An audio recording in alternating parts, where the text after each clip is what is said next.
สร้างประดิษฐ์แต่ละมือแต่ละเว้นมันมีหยังได้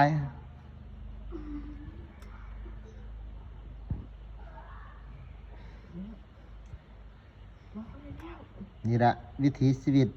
ของตัวนี้เนาะในแต่ละมือแต่ละเว้น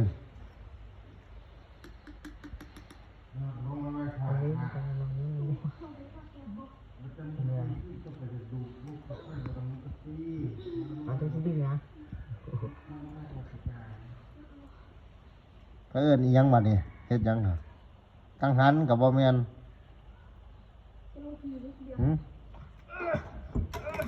นั่นวะสตาร์ลุด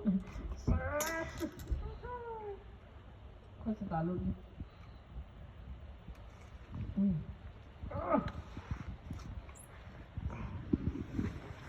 อันนี้ก็เอิ้นหยังนี่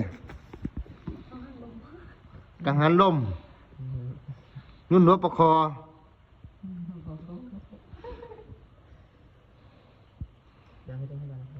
แต่ละมือแต่ละเว้นแต่แนวดินวันแนวหนึ่งกับแนวหนึ่ง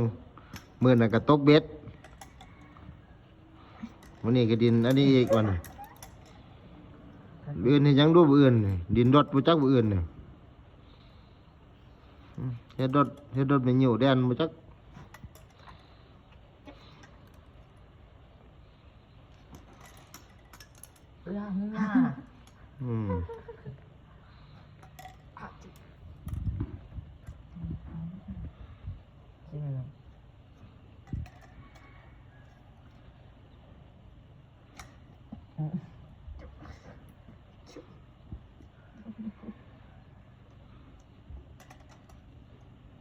มีบินที่ร่างกายครับอาจารย์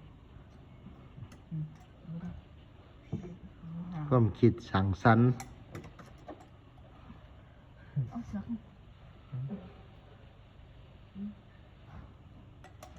มาแล้วเต็มต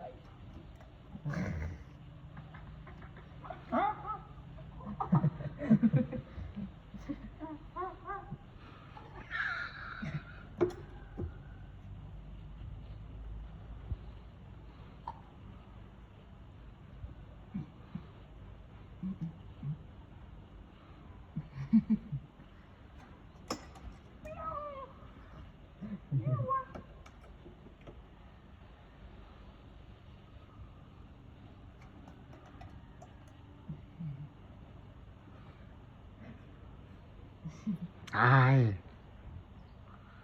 ไงทำมอยแต่ก็ยังดินคือเด็กหน่อยก็ยังว่าแต่ท่านหูว่าตัวเองมีหำมีมอยยังดินคือเด็กหน่อยอยู่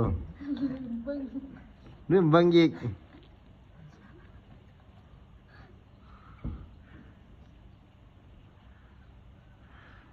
คนนี้ยังมันขึ้นมาบ่คนตามตัวดี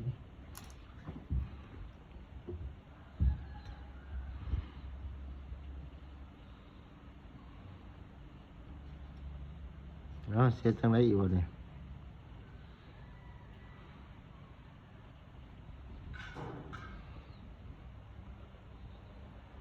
เรื่องสร้างประดิษฐ์คิดยังอ่อยอีกวะเนี่ยเอ้า